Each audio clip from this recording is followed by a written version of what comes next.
இது பாருங்க நம்ம ஒரு தாய்லாந்து ரெஸ்டாரண்ட் தான் இருக்கும். இது வந்து லெமன் ஃபிஷ் விற்கிறாங்க. செம்ம அந்த லெமனோட வாசனை செம்மையாக இருக்குது. இதோட இந்த மீன் என்ன மீனுன்றதை நீங்கள் பார்த்தாலுமே ஓரளவுக்கு ஒரு ப்ரெடிக்ஷன் வந்திருப்பீங்க. கொடுவா மீன் தான் பாருங்கள், சூப்பராக இருக்குது.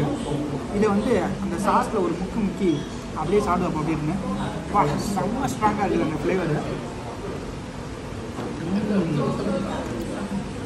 செம்ம பிடிக்குது. ரைஸோட சேர்த்து சாப்பிட்டா பர்ஃபெக்டாக இருக்கும், நல்லா இருக்குது. அதுக்கப்புறம் இந்த இது பார்த்திங்கன்னா என்னது சிக்கன் வந்து தக்காளி சட்னி கொட்டி விட்டாங்க. இதுவும் டிஃப்ரெண்ட்டாக இருக்குது. அந்த சிக்கன் நல்லா கிறிஸ்பியாக இருக்குது. அதுக்கு மேலே அந்த சட்னி ஏன் விட்டாங்க தான் தெரியல, ஆனால் அது அவங்க ஊர் ஃப்ளேவர் போல் சூப்பராக இருக்குது. அடியில் கொஞ்சம் தோசை பெரிய போட்டிருக்காங்க, டிஃப்ரெண்ட்டாக இருக்குது. நம்ம ஊரில் இனிமேட்டு ட்ரை பண்ணி பாருங்கள், டிஃப்ரெண்ட்டாக இருக்குது.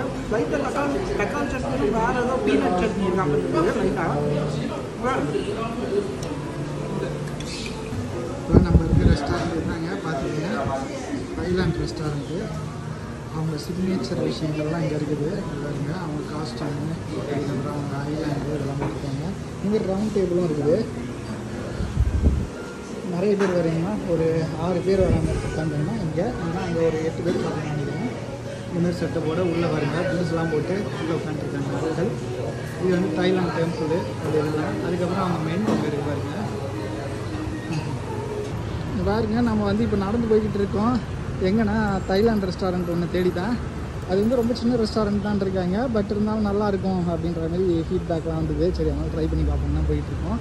இது வந்து நம்ம இப்போ இருக்க இடம் வந்து பார்த்திங்கன்னா அங்கே பாருங்கள், இதுதான் பஸ் ஸ்டேஷனு.